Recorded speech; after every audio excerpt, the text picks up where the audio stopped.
Welcome back to Doctrines 1. Again, I'm your teacher, Dr. Benjamin Olson.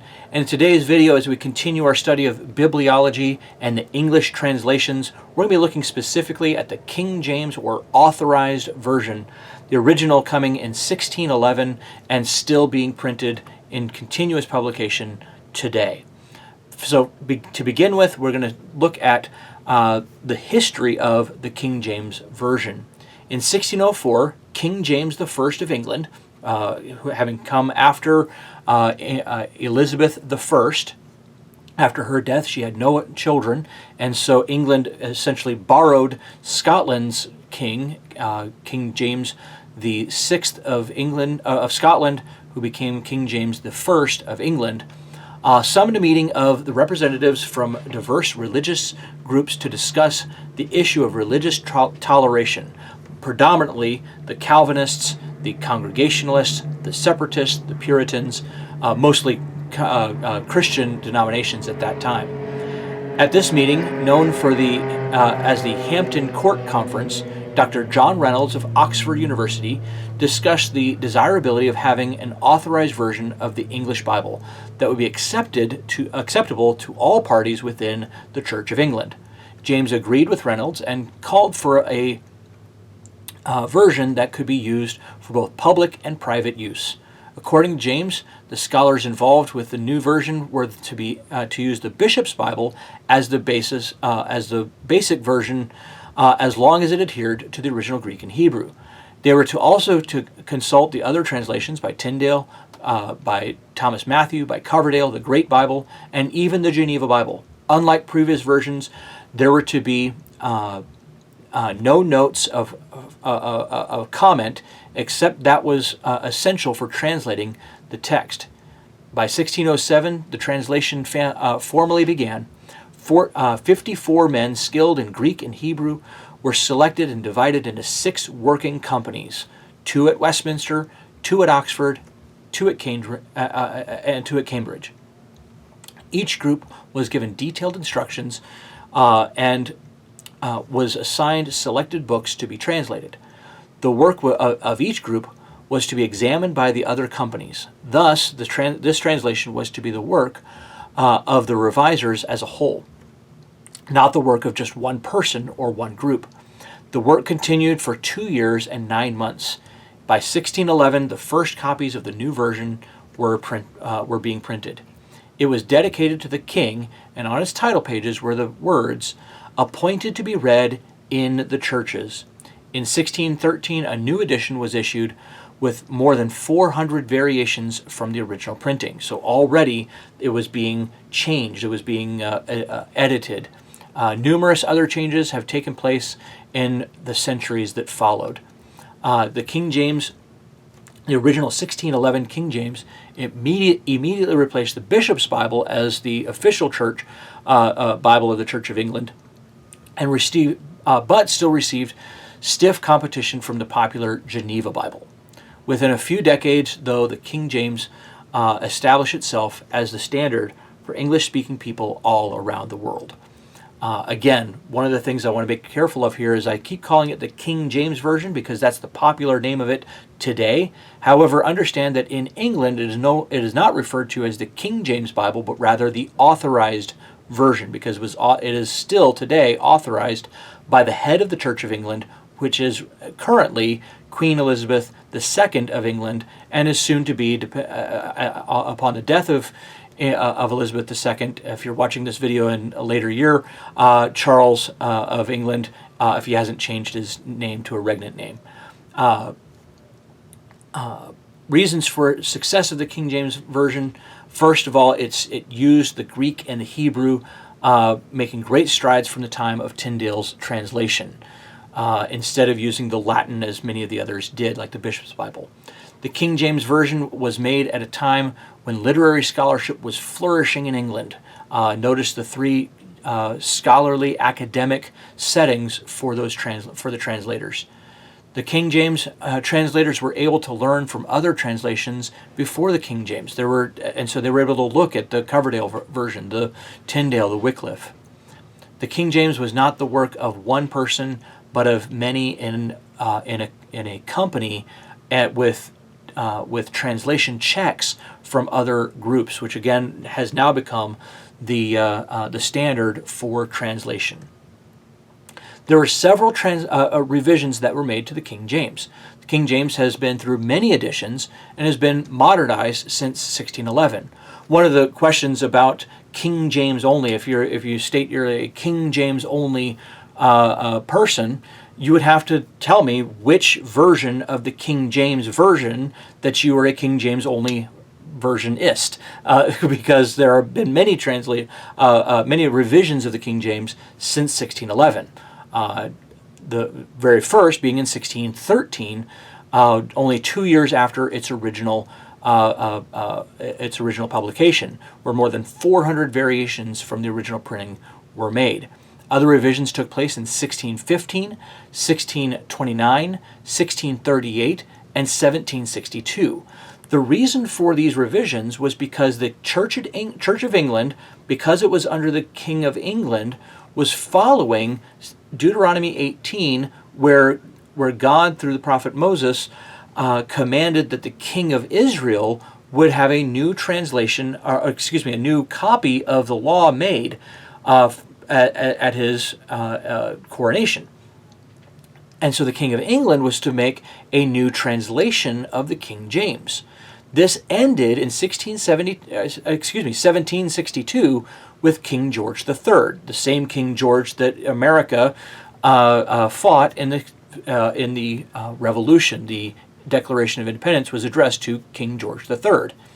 That is the last time that the King James was revised, in 1762. The 1762 revision is what most people recognize today as the King James Bible. Of course, in America, we wouldn't call it the King George Bible, though it was King George who commissioned that translation. According to Underwood, the King James Version remains the most popular English Bible ever. Its classic language, though difficult for some to understand in modern today, has been communicating the will of God for over 3.5 centuries. Actually, by now it's 400 years since the translation. Its majestic style has been quoted, paraphrased, and imitated like no other. Its influence on Christian hymns is unmistakable. Although recent textual developments have shown some weaknesses of the King James, which we'll talk about in a second, the King James Version will likely remain the most popular English translation for many years to come, according to Underwood. All right, there are many weaknesses of the King James Version. Because it is a translation, we need to understand that it is flawed. There is no such thing as an authoritative, inerrant translation. So let's talk about some of those weaknesses. Again, according to Underwood, the King James Version of the Bible was based on the best Greek and Hebrew texts that they had available. However, not all texts were available to them. The contribution immeasurably to its worth for most English Bibles had been translated from a Latin translation, but the King James was from the Greek and Hebrew. Thus, the King James Version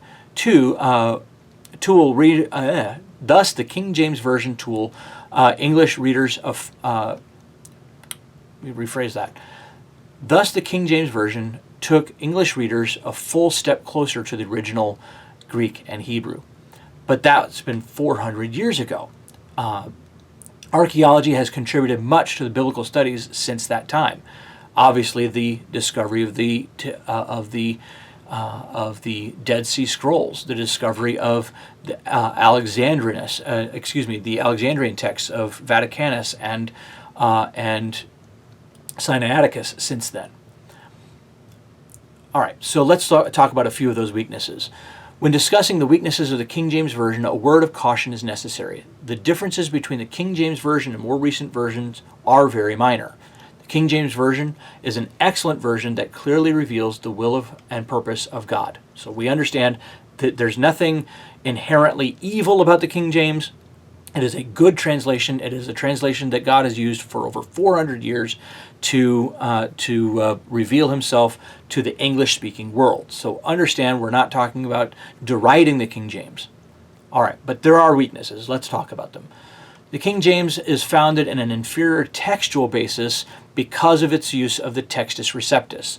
Whether you fall on the majority text side or you fall on the critical text side, both of which are academic or scholarly theories, the Textus Receptus is what's called a creedal theory. In other words, we believe it because we believe it. There is no academic or scholarly reason to accept the Textus Receptus. The only theological reason to accept the Textus Receptus is simply to say, that's the text that was received by us, therefore that's the text that we're going to accept. That's not an academic statement, that is a theological statement, that's a creedal statement, and you're standing basically on no scholarly basis for it. So either majority text or critical text are scholarly based theories of transmission. All right. So, but let's talk about the history of the Textus Receptus a little bit. I don't want to. You can refer to a previous video from last week. We talked about transmission, but let's talk a little bit about it. In 1516, a guy by the name of Erasmus published his Greek text, which came to be known as the Textus Receptus, or the Latin for the received text. This served as the basic guide for translators of the King James Version. Remember, we're only talking now about the New Testament Greek, not the Old Testament.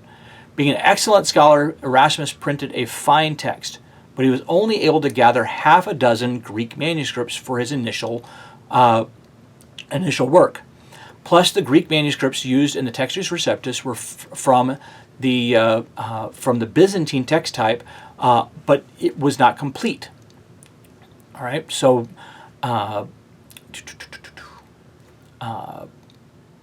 all right, which means that there were portions of the Textus Receptus that don't belong in the Bible, particularly the book of Revelation, Gospel of John, 1st, 2nd, and 3rd John.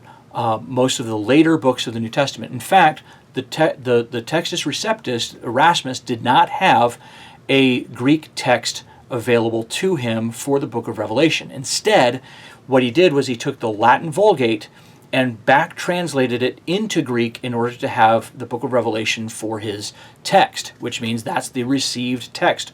Was actually a kind of, think about going from English to some other language in Google Translate and then bringing it back into English. You're going to lose a lot of words, and that's exactly what we have. If you look at the book of Revelation in a modern text, you'll see a lot of textual variants with the King James. That also includes a very big verse in 1 John 5, 7, and 8. All right? So the text there is important. King James also uses a lot of archaic words that would be misleading today. Obscure words like peradventure, aforetime, howbeit, thine or thou, or all of the various pronouns that are used. Misleading words like prove, that doesn't mean prove or communicate, or intercourse, to refer to communication. A lot of those words don't mean what they used to mean. For instance, in 2 Timothy 2:15, where it says in the King James, study to show yourself approved. The word study there from the Greek does not mean an academic adventure or an academic exercise that we use the word study to mean. When we think study, we think to read and to closely examine something through reading it and analyzing it. But that's not what the word study is translating in the 1611. The word study meant to be diligent about doing something. That's why an understudy, someone who is diligent at acting under the main actor. So instead, it should be diligent about doing something, to show yourself approved, according to 2 Timothy 2:15. So again, we got to be careful when we're in the King James, because there's words that don't mean what they used to mean. Okay, and then there's some just outright terrible translations. Words like hell for the word Hades, or the Hebrew word Gehenna. The Hebrew word Sheol, where using the more specific terms Hades or Gehenna and using the word hell instead have caused lots of different interpretation issues that still exist in most modern theology circles. We deal with a lot of that in Doctrines 3, the use of the word Hades instead of the word, or excuse me, the word hell in the King James instead of the Greek word Hades. All right, that's all we have for the King James Version. In the next video, we'll talk about more of our modern translations, where they come from, and how they differ from the King James.